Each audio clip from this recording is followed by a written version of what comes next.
All right, welcome everyone. Nice to see so many bright smiling faces. I can fill the room, right? So today we're going to talk about the business model canvas. But before we get started, as we do with every Connect, right? And everything we do in the Swartz Center is all about you, it's about the entrepreneur, right? I want to give you opportunities to stand up, introduce yourselves if you're interested. And if you have an ask, if you have a need, if you're looking for strategic help, if you're looking for first customer, if you're looking for a co-founder, right? Whatever sort of help and assistance you need, like the real power in the Swartz Center is the community, right? And we are all focused at all times on helping each other, right? And so we start every Connects with the same theme, which is it's all about you. You're why we're here, right? And so if anyone has an ask, if anyone wants to practice their elevator pitch in front of the group, please feel free, raise your hand, and before we get into the talk, let's open it up. Yes. Yeah, I've got a quick ask. My name is Chris Melston. I am the president of the Graduate Entrepreneurship Clubs. This Friday, we've got an event coming up called the Student and Residence Career Fair, where you bring in startups, venture capital firms, search funds that have opportunities for grad students to take in-semester part-time internships and kind of build their resume, understand that they enjoy working in startups and ventures. So please check us out on Term Connect. There's going to be a happy hour following that as well. So we'd love to see you there. Term Connect, Graduate Entrepreneurship Club. Definitely check it out, especially for the happy hour. I mean, for the event. What else? Who else? Yes.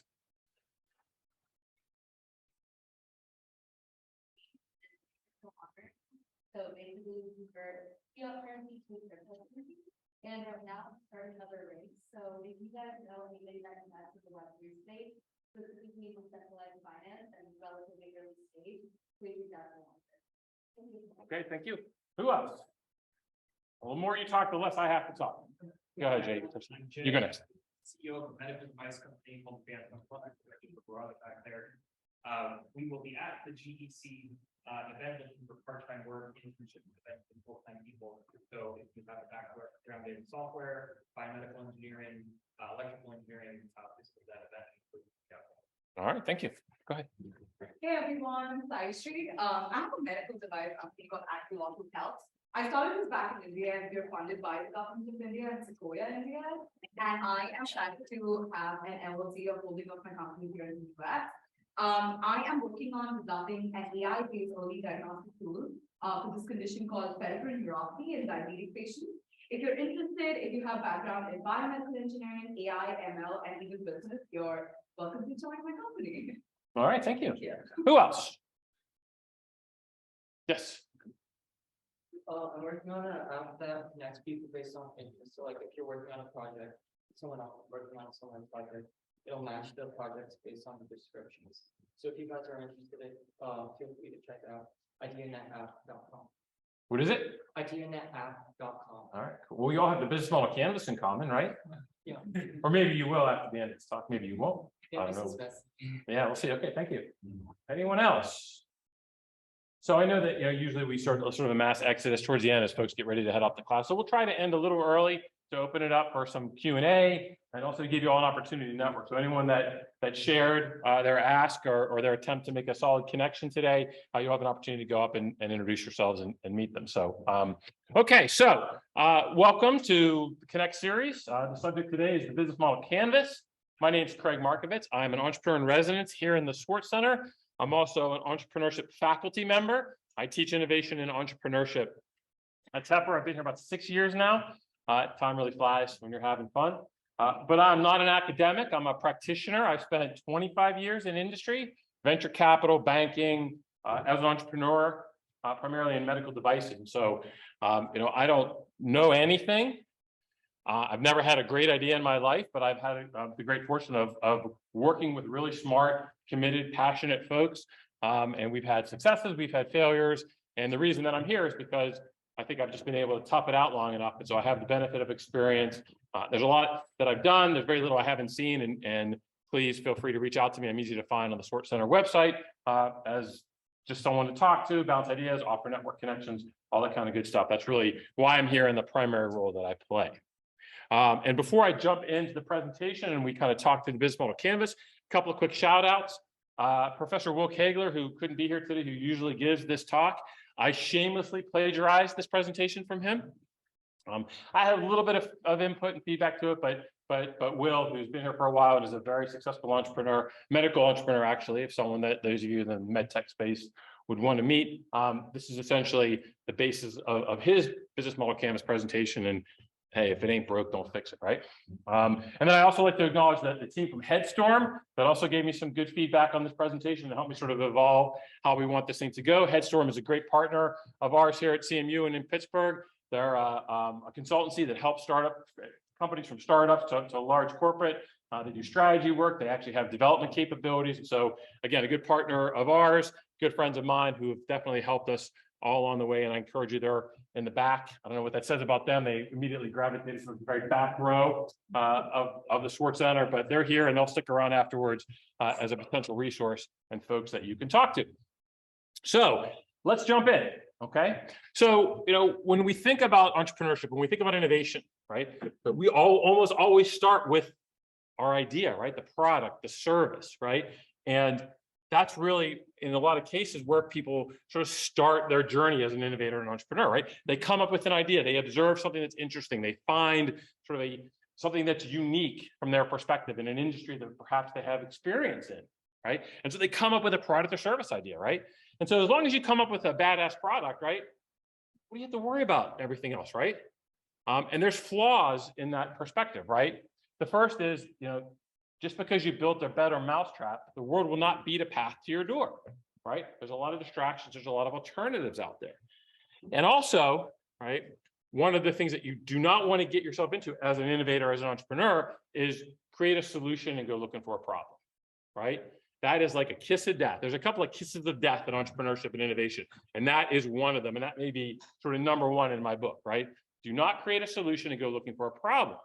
And when you come up with a product or service idea, right, sort of in a vacuum, right, without sort of testing and understanding and modeling out all the factors that contribute to success or failure, it makes it that much more challenging, if not impossible, right? And so here's an example, right?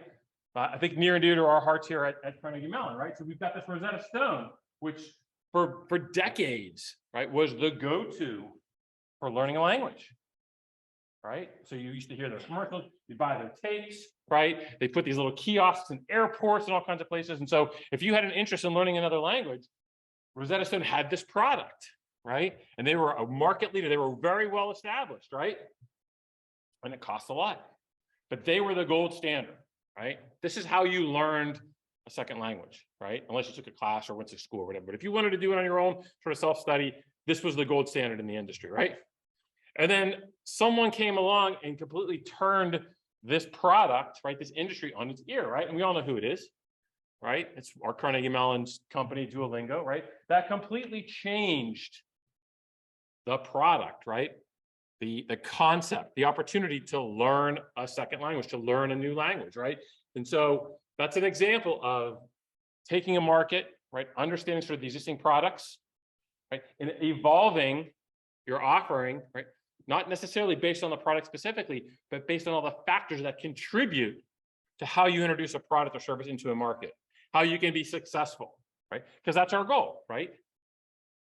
Here's another quick example. So, you all may take IKEA for granted. There are some of us that are around and have been around long enough to remember life before IKEA, right? And before you'd have to walk into a department store or a furniture store, you'd look around, they'd have all this furniture. You say, I like that couch. They'd say, great, we'll deliver it to your house in 10 weeks, right? And the factory built it and this whole couch would get shipped. And so they kind of came up with this idea where it was less expensive. It was packed in those flat boxes. You could take it right away, assemble it at home, right? So there wasn't anything disruptive or revolutionary about the IKEA products, right? It was all about the business. It was all about the model. It was all about all the other factors that are important and that contribute, right, to your ability to be successful in a marketplace, right? And so, what we want to do is have a methodology, right? So where do you start, right? If you have a concept, if you have an idea, if you're early days, even if you're later days, right? And you're not getting the performance or the traction that you want or that you hope for, right? What do you do, right? How do you develop or utilize or leverage a framework, right? To help you methodically think about the important factors that are going to contribute to your success, right? And what you want to do as an entrepreneur, as an innovator, right, is make decisions and build a team and build a strategy and a model that's going to put you in the best position to be successful, right? Because this shit is hard, right? A lot of these companies fail, right? A lot of new ideas fail. That's just the reality, right? So anything you can do to put yourself in a position, right, where you can maximize your opportunity to be successful, right? And this is how you start, right? This is the practice that we focus on here in the Swartz Center. It's tried and true, right? It's a methodology. It's a discipline to help you think about ideas, opportunities, innovations in such a way that you can capitalize on them, right? And so what is the business model canvas, right? And I just went through a little mini lecture in my MBA class yesterday about how important it is not to read slides, right? Because there's all these reasons why, because it bores people with it. So I'm not going to read this, right? You can read it, I assume. If anyone's having trouble reading that, let me know. But really what it is your internal business planning guide, right? It provides you with the methodology, the infrastructure, the framework to think in a very methodical way about how to capitalize on your idea, right? And back in the day, like when I was in school, you used to do what's called write a business plan, right? And then there was these books, you know, that sort of have all these guidelines, and you would write this long document, like this mini novel, right? That was tens, 20s, hundreds of pages long, perhaps, right? That all the different market factors, you spent all this time with your head down, writing your business plan. And then immediately, once you were done, it was completely irrelevant because everything changed, right? So we really don't preach and support the idea of sitting down and writing a comprehensive business plan, right? But using something that's dynamic, right? That you can adjust in real time, you can take feedback, right? To evolve and adapt your strategy, right? Makes more sense, especially in this day and age, right? And that's what the business model canvas is. So instead of just me blathering on and on, I'm going to show you a 2-minute video that basically kind of makes me irrelevant. Let's do it. Maybe. All right, there we go.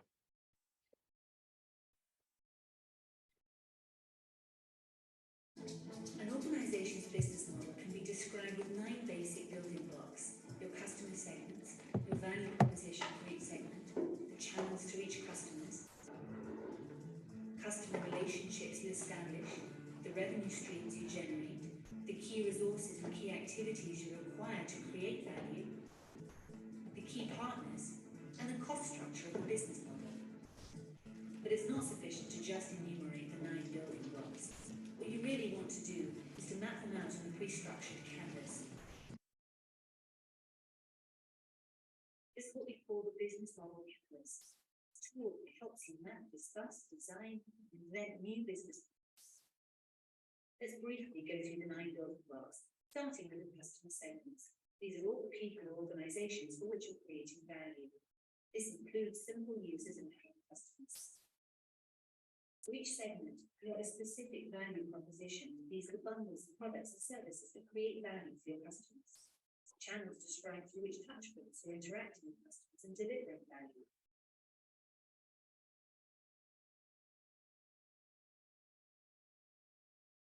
Customer relationships outline the type of relationship you're establishing with your customers. Revenue streams make clear how and through which pricing mechanisms your business model is capturing value. Then you need to describe the infrastructure to create, deliver, and capture value. The key resources show which assets are indispensable in your business model. The activities show which things you really need to be able to perform. Partners show who can help you leverage your business model, since you won't have all key resources yourself. Well, you perform all key activities. Then once you understand your business model's infrastructure, you'll also have an idea of its cost structure. So with a business model canvas, you can map out your entire business model in one page. This works for startup entrepreneurs just as well as for the most senior executives. So there you go. That's it. So just do that. See you later. So it's literally a canvas, right? And there are plenty of examples of companies, of projects, right? That in a conference room have a whole wall, right? Taken up with this canvas. I mean, it literally, that's what it is, right? And so here, we'll slow it down a little bit. I recognize that it was a pretty quick video. And we'll take a deeper dive into each of the building blocks, right? But this idea that it is sort of a one-pager, right? That it is dynamic, right? That you're continually revisiting it, evolving it, right? thinking about your priorities, incorporating what you learn, what went well, what didn't go well, where new opportunities may lie, new learnings that you uncover, right? And incorporating them into each of these building blocks, right? It provides you with a really simple, sort of straightforward way to collaborate, to think through strategically where your priorities are. And again, like, put you in the best position to be successful, right? There's no guarantees. When I talk to entrepreneurs and innovators, I start with the same question I ask of everyone, whether it's younger, more experienced, large, corporate, small, startup, faculty, research. What is your plan for world domination? How do you define success, right? And once you understand what you're trying to accomplish, then you can use the building blocks. You can use this tool as a resource to help you get there, okay? So we're gonna take, like I said, take a deeper dive into each of the building blocks briefly, just to give you a sense of sort of how to think about them and how to prioritize thinking about them. And this will be posted on the Swartz Center Connects archive section of our website, so you can take down a copy of it and keep it with you. But so when we think about the division of these building blocks, right? Green are customer-facing external factors and steps, right? Because it's all about your customer. It's all about solving customer problems, right? And it's green because you want customers to pay you, right? It doesn't matter unless customers pay you, right? And red, I don't know if I agree with red, but red is sort of the back office stuff, right? The infrastructure pieces, all the steps you need to take to build a strong foundation of a business, right? That allows you to execute on your plan so you can solve problems for customers so you can get that green, okay? So the first, and the order is important, right? So these aren't, we didn't select the order randomly, right? Thinking through methodically how to start your analysis, how to start your thought process, right? Is thinking about your customers, right? And when you think about customers, right? You want to segment your customers, right? Based on demographics, psychographics, prioritization of the problem they're experiencing, right? You think about your customer from the perspective of what problem are they experiencing, right? In such a way that current solutions aren't solving it well. Right? And the effect has to be an acute problem, has to be a meaningful problem, right? You want to create a must-have solution for an acute, meaningful customer problem. Another kiss of death, right? What was the first? Don't create a solution, go looking for a problem. Second one is never create a nice to have, right? You want to create a must-have. Right? A must-have solution for your customers. And the way to ensure that you're on that track, right, is to understand your segment. Right? What are their problems? What are their characteristics, right? Because the reality, Say I understand our segment and we're always focusing on who's going to buy our product. But why not asking sometimes, what is this segment that it's not going to buy our product? Why are they not going to do it? Sure. So you can learn about, if you're thinking about prioritization of customer segments, right? Because we don't have unlimited resources, right? We're all limited in time and capital, right? So the point of prioritization of customer segments is to identify that customer segment that is experiencing the most acute problem that is most likely to buy and value your solution, right? And as you do that, right, you'll come up with different customer segments and they'll be prioritized, right? Sort of based on that qualification. And then there will be folks in customer segments that are sort of more towards the bottom, right? And perhaps their problem isn't acute, right? Perhaps the current solutions are doing a nice job of solving the problems, right? Perhaps you're not, and we're going to talk a little bit about making sure that you're exponentially better than current solutions, right? So there's a lot of things that can factor into why a customer may not be interested in buying your product. But the point of identifying customer segments is to identify those customer segments that most value, most need your solution, okay? And it may not be the biggest, and that's okay, right? You may start with a segment that's small, that's maybe niche-y, right? Because they're the most willing to pay, right? They need you the most. My last company was a medical robotics company, and we came to market with a very expensive $500,000 robot for knee surgery, for cutting knees, cutting bone in knees. And the holy grail in our market was total knee replacement, which is a big procedure where there's 1 million procedures a year. But we came to market going after a different niche procedure where there was only 50,000 a year, right? And we couldn't build a business in a market opportunity of only 50,000 procedures, but it was a really hard procedure. And the surgeons, our customer, told us that they really valued our solution. And it was a way for us to get credibility, establish relationships. And then we expanded to additional customer segments that allowed us to grow the company, right? So segmentation, prioritization of customer segments, really, really important. That says value proposition, which is sort of cut off, right? And the value proposition is sort of how you position, right? And articulate how your solution can solve those problems in a meaningful way, right? I mean, it says it right there, right? When you think about delivering value to a customer, right? It's what can you deliver to them to solve problems in a meaningfully better way than they're solving those problems now, right? And you have to have a compelling value proposition. There has to be incentive, and whether it's economics or efficiencies or competitive advantages, or whatever the reasons are, right? That customers value your solution, right? It further emphasizes this idea of a must-have versus a nice-to-have, right? And you have to be able to identify, right, your value proposition, right? So customer segments, then value proposition. Well, here's more detail on that, right? And this is this concept of the goodness factor. There we go. I wanted to try this out. There you go, goodness factor. Kind of clunky. So the goodness factor is, an analysis that you perform when you think about your solution, right? And those of you that take lean entrepreneurship know what it is, where you are 10 times, 3 to 10 times, but I lean more towards 10 times, 10 times better than current solutions, right? So you think about delivering value to customers, solving problems for customers, doing it in such a way that's 10 times better than how those problems are being solved now, right? Because you have to be meaningfully better. You have to be able to articulate extraordinary value to your customers to get them to change their behavior, okay? And that's the essence of the value proposition. You identify your customer segment. You prioritize based on whose problem is the most acute, who most values and needs your solution, right? Because their problem is meaningful to them. And you get their attention by articulating to them that you have something that they can't get otherwise, right? That's the answer that they've been seeking. How's that? That good? That's revenue. Okay, and we all know what revenue is, but let's just take a quick sidebar on revenue, right? So people pay when they get value, right? And you have to be able to articulate value, right? So there has to be a return to your customer, right? There has to be that return on investment, return on spend, return on capital, whatever you want to call it, right? So you identify this customer segment, you have a meaningful solution that's 10 times better to their problem that they're experiencing, right? So they'll pay you, right?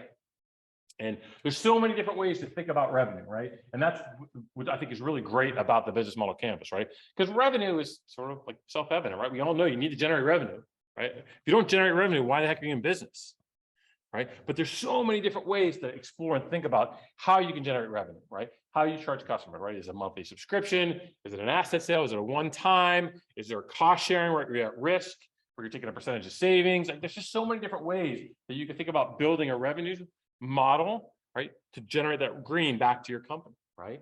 So we're at customer segments, value proposition, and revenue, right? How are you going to make money, right? We talked about the goodness factor, right? And this is a theme, right? Like, we're very much in the school of thought here. We're just got to go try things, right? One of my favorite quotes is from Winston Churchill: "Perfection is the enemy of progress." Right? You can't wait for perfection. Right? If you understand your customers, if you think you have a compelling value proposition, you have an offering that you think people will pay for, and you have a reasonable way to get paid, right? I mean, you got to get out there and try it, right?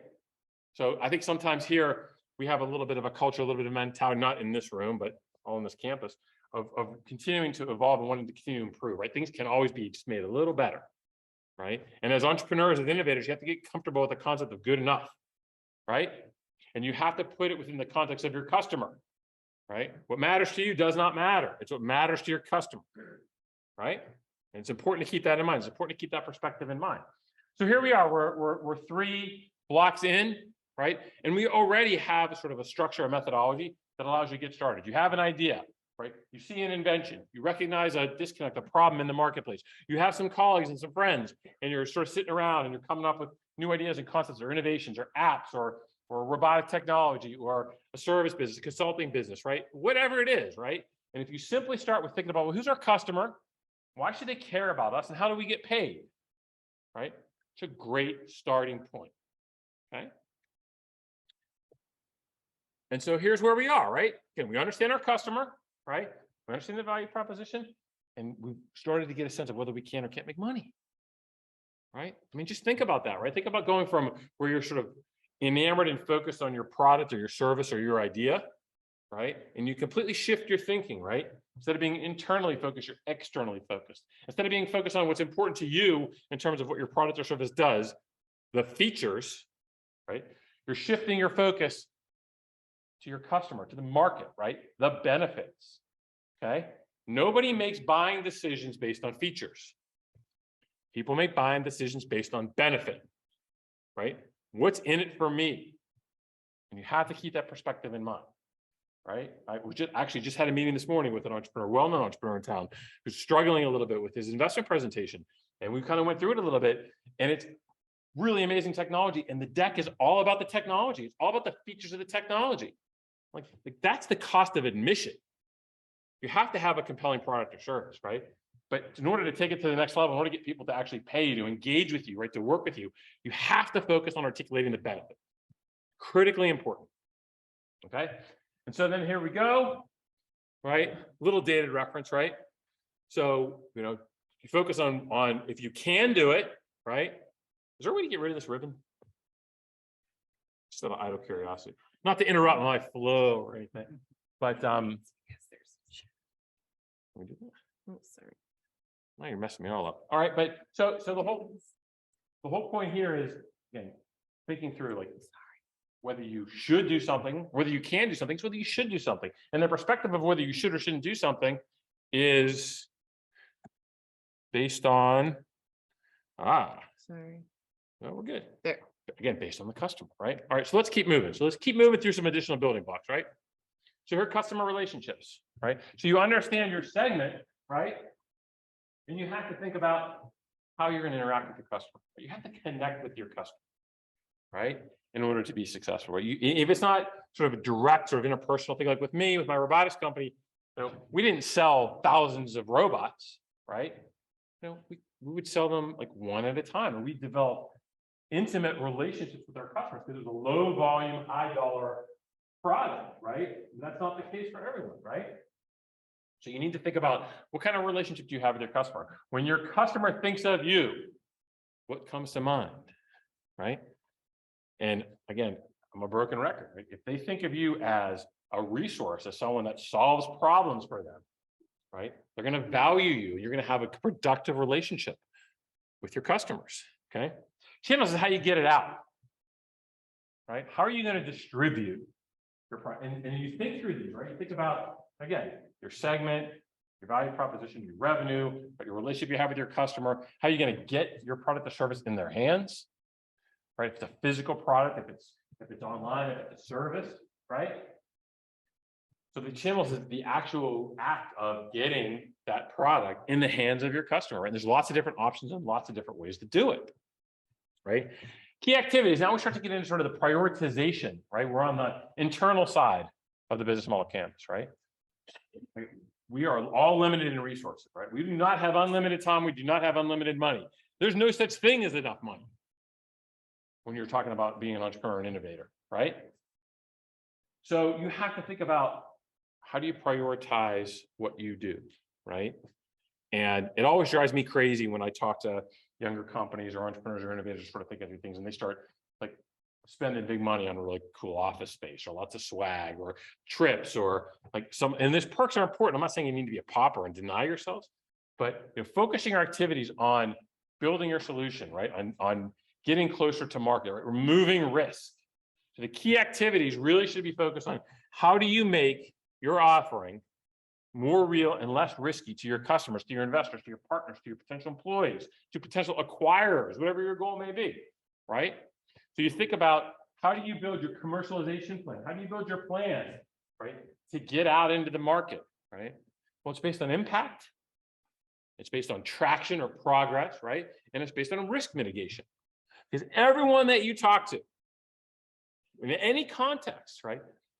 You tell them what you're doing, you've got this new idea, this innovation, you're looking for investment, you're looking for people to join you as co-founders, you're looking for customers, you're looking for help, resources, advice, network introductions. People are going to look at you and they're going to try to understand what you're doing. And they're going to run the calculation in their head, okay, how risky is this? How risky is this for me to get involved with this endeavor, right? And what's the upside? What's the benefit, right? It's that risk reward. And your job as innovators and entrepreneurs is to mitigate risk, right? So you make that gap between risk and reward as large as it can be. So it becomes a no-brainer. Of course I'll work with you because the payoff is far outweighs the potential risks, right? And how do you mitigate risk? Get shit done. More progress you make, less risky you are. Okay, resources, what do you need, right? It's not only is the juice worth the squeeze saying, right? You know, there used to be a joke back in the late 90s when before the dot-com bubble burst, right? And there were all these websites and all these companies that were raising tons of money on huge valuations. And, you know, they had no sustainable business model, right? Like the resources required to deliver their products or services were unwieldy, right? Far exceeded the potential benefit, the revenue potential. And there was a joke that, you know, we lose 10 cents on every transaction, but we make it up in volume, right? Doesn't work, right? So you need to understand the resources, right? What do you need? And it's not just money, it's relationships, right? It's time, it's expertise, right? And all of these things matter, right? Because you have to have an analysis where the benefit, the opportunity, the potential for you to scale and grow, right, exceeds the cost. Otherwise, why the heck are you doing it? All right, I met with an entrepreneur a couple of years ago who had this pretty cool idea to do temperature management in convenience stores, and he walked me through his business model. And in his wildest, most optimistic projection, right, if everything just went perfectly, right, exactly according to plan, he just hit the cover off the ball, it was just perfect, right? And he hit all the customer prospects that he had identified and was able to close them and bring the business in. His highest, most best scenario was $100,000 in top line revenue. And I was like, well, why are you doing this? You spend all this time, put all these resources and assume all this risk and distract your resources. And the best thing you could possibly hope for, that's before expenses, right? You generate 100,000 in revenue before you cover off on all your expenses and your time. It didn't make sense, right? The resources required far exceeded the potential benefit, right? Okay, so partners really important, especially in this day and age, right? There's really no situation where you have a company that is completely closed, right? Where they do everything themselves, right? I can't think of one, right? Where they source all their raw materials, where they manufacture their product, where they configure their service, where they provide customer support, where they have delivery trucks, where they have all the expertise in-house, they don't outsource anything, right? So you know, maybe back in the 50s, right, there were examples of companies that had sort of end-to-end supply chains, right, where they did everything in-house. But in this day and age, and as we know all too well from the pandemic, right, we rely on a global supply chain now, right? And so you have to have partnerships, you have to have relationships, and you have to identify who they are, right? And understand the opportunities, the risks, right? Have plan Bs, right? So you can manage those relationships so you can deliver your product or service to your customer. And back to my last robotics company, but it was a difficult product to make. We had very tight tolerances on our specifications as we were building the device. We had very complex electronic requirements for the configuration of the robot. And there were only a couple of companies around the world that could make things according to our specifications, right? And so when we would talk to investors, like, that was a big question of theirs. Like, what is your backup plan? If something happens to this key supplier, this key partner, right? So you have to think through this. And this stuff happens in the real world, for sure. Okay, so you need to think about it. No company is an island. Everyone has relationships in some way, shape, or form, right? Cost structure, right? Kind of goes back to some of the earlier things we talked about, right? From a resource perspective, right?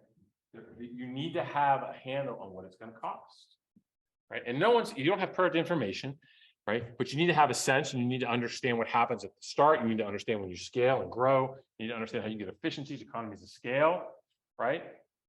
Because you need to be able to evidence, right, that there's margin to be made. Otherwise, why are you doing it?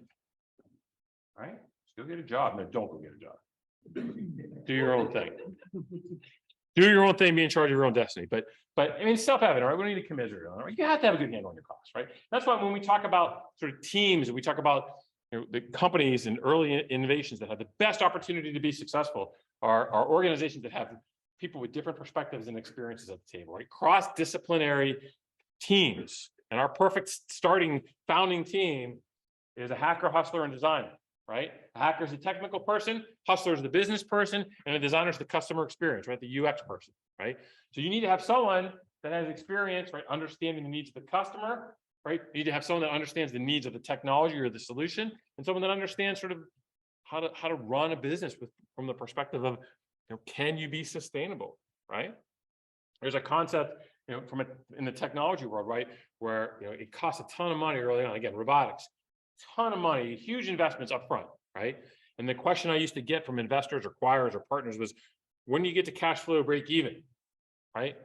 When does your revenue and the profit margin on your revenue cover your expenses? So you don't need to continue to raise money or ask for money, or you're not running at a loss. And then the natural lever off point from there is, when and how do you get profitable, right? So you have to have a handle on your costs. Okay, it's non-negotiable. And if you're not a numbers person, if you don't like that kind of stuff, you have to find someone that is. Okay, that's why, again, this idea of building your network, or we promote networking here. That's why we start every Connects off like we did today, right? Like the power of this community, the power of this ecosystem is your ability to connect with people, is your ability to build robust networks of people that come from different backgrounds, have different skills and different experiences than you. Okay? That's the power of what we do here. Okay, because we can't predict winners. We can't predict which idea is a good one, which idea isn't. Nobody can, right? The average venture capitalist is a professional investor, right? Spends all day, every day out there trying to find the right companies that can win and invest in them to make money for their investors, right? Looks at a couple of hundred deals to invest in one, right? So if they want to build a portfolio of 10 companies, they look at literally thousands of companies to build a portfolio of 10 that they invest in. And these are professional investors that do this for a living all day, every day. And studies have shown that of those 10 that they build, 75% of them fail. So they can't even predict winners, right? But we can do things here based on our disciplines, our approach, our experiences, our network, to put you all in the best position to be successful, right? So you can be one of those winners. So we can change those metrics, and we can point to successes here at Carnegie Mellon, right? So I'm just going to run through this real quick. Okay. So the business model canvas is a dynamic document, okay? That's why I said earlier, like literally companies fill entire walls of conference rooms with their business model canvas, right? And use stickies and use dry erase markers and continually learning, evolving, right? It's not a static document, which is why it's so much more powerful and practical than a traditional business plan, right? And it gives everyone visibility to it, right? Because everyone has something to bring to the table. Everyone has something that they can add value, right? And so you're continually evolving it based on your learnings, based on your experiences, right? Because you're trying to build that perfect solution, that must-have solution that customers will line up to pay for. So you can become a ubiquitous solution in your market. That's what you're trying to do, right? So it's important to understand the business model canvas, right? It's important to put it within the context of all the other things you have to do, right?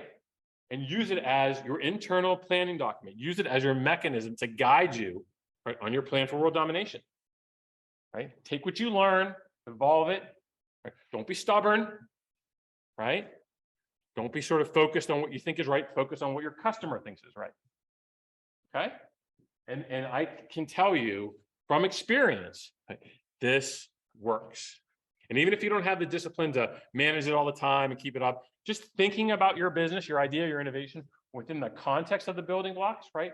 Just understanding the approach and the different categories of the business model canvas will add value to your effort. Will again put you in the best position to be successful, because that's all we want for you. And that's why we do this. That's why we're here as resources for you. That's why everything's posted for you to pull down. That's why we built, we have 415 last time I looked, mentors on our website, people that have done these sorts of things that are willing to roll up their sleeves and help you and talk to you and advise you, right? So you have the opportunity to be that percentage of new innovations, of new startup companies that ultimately are successful, however you define it, right? However you define your plan for world domination, right? Your plan and your definition is different than the person sitting next to you, is different than mine, right? So you understand why you're doing this, how you define success. Use tools like the business model canvas, use resources like our network and our programs and our people and everything that we bring to the table to help you execute on your plan. And I think that is it. So I appreciate your attention. Is this okay? Can I do this? Is it, and I'm happy to open it up to questions. I'm happy to let you all talk amongst yourselves, like however you all want to handle this. Again, this is your time, right? Let's use it as you will find most valuable. Can you monitor the? Is there any question? So I've left you all speechless. I have a tendency to do that. Yeah. So I'm in Professor Gagler's class right now. We built out our model canvas. My question is it ever appropriate? So I'm in class now, I have it, but at some point I'll probably have a different team. Do you take that and transfer it over? Or do you start over? So first of all, if you like this talk, you tell Will it was mine. If you didn't like it, tell him it was his. So I think you don't junk it, right? Again, it's an evolving, so you know, all this work and you have this sort of foundational sort of, kind of roadmap that you've already built, and you're going to bring different people with different perspectives and experiences and networks to the table to help. I think you can review it and evolve it, right? So my assumption is that through the class and through your colleagues, that you've got some things in there that represent value and progress, right? And so I wouldn't recommend sort of junking it, but I'd be really critical and take a critical eye to what I thought was correct, what I thought needed to be adjusted, what I thought needed to require further attention, and working it through there, right? I think it's always helpful to have different people with fresh perspectives look and understand their strategy and provide ideas based on their experience in their network, and elements they bring to the table.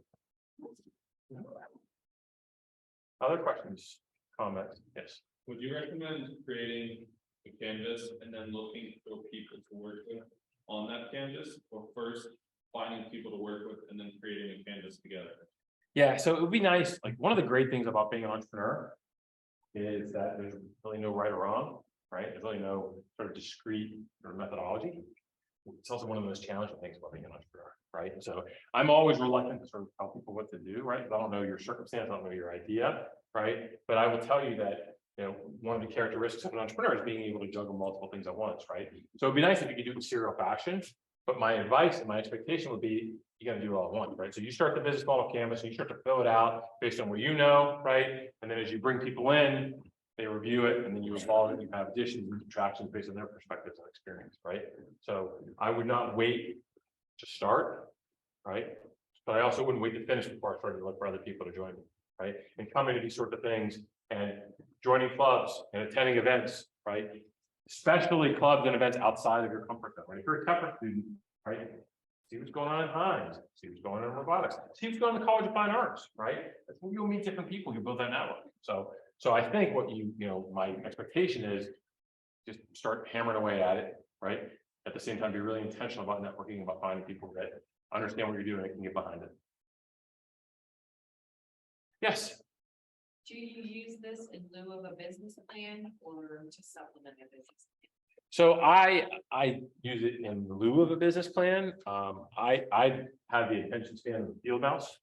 So it'd be really hard to sit down and write a 30, 40, 50 page document that, again, really isn't going to bring a lot of value.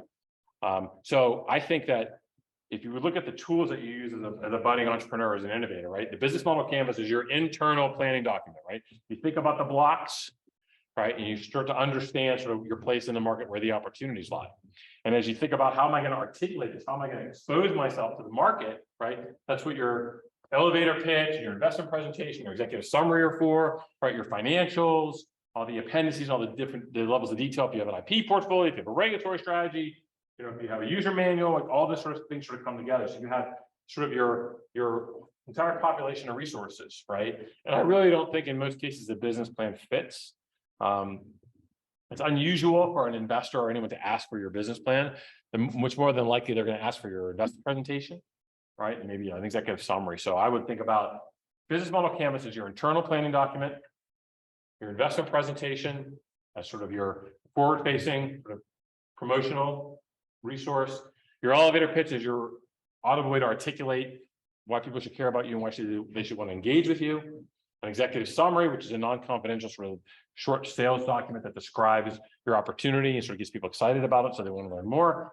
And then you will have to have the detail, right? If you're fortunate enough to get people to want to take a deep dive, they're going to want to really take a deep dive into all the other documentation that you might have. But I don't think a business plan fits. Now, is there value in spending the time doing that? I'm sure there is, right? I just don't think that the time and resources required to actually construct a full comprehensive business plan really generates sufficient benefit to justify it. I think that time is better spent doing something else. Talking to customers, right? Instead of having your head down writing a business plan, build an MVP, minimum viable product, go talk to customers, test your idea. Another question? We have a hand raised, Mikhail, you can unmute. Hi, Professor. Just wondering, so in the customer segment block, in terms of customer discovery, Any other questions from the group? And again, I know that we were gonna be leaving for class soon. So, we can break and I'll hang around and talk to folks. If you want to talk to anyone that sort of gave their connect spiel before you leave, please do. I do appreciate your time. Feel free to reach out. Hopefully you'll spend more and more time here in the Swartz Center as you build your new ideas. So thank you.